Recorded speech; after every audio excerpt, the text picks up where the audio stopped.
Olá pessoal, no vídeo de hoje vamos falar sobre centros de torneamento. Se você gosta de usinagem, já se inscreve aqui no canal e vem comigo. Eu sou Jonathan Venâncio e você está no canal O Mundo de Ferro.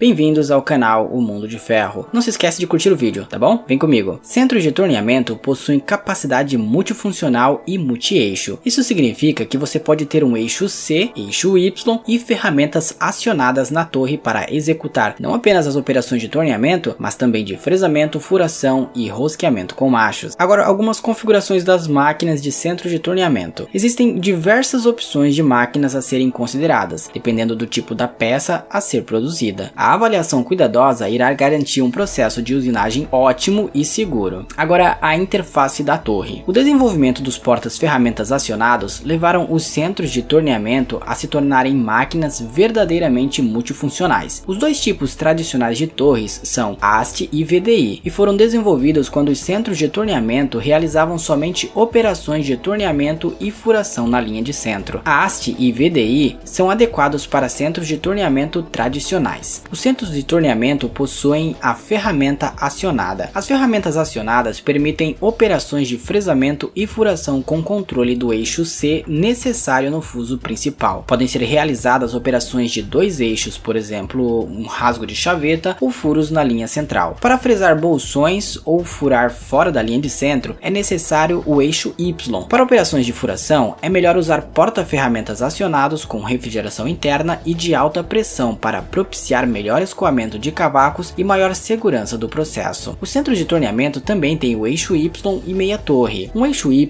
permite a utilização de ferramentas acionadas para fresamento em 3 eixos e furação fora da linha de centro. Muitos recursos que requerem operações de fresamento beneficiam-se do eixo Y. Posições duplicadas de torneamento podem ser adicionadas, aumentando o número de ferramentas gêmeas ou a variedade de suportes, reduzindo assim a necessidade de trocar os tipos de porta-ferramentas.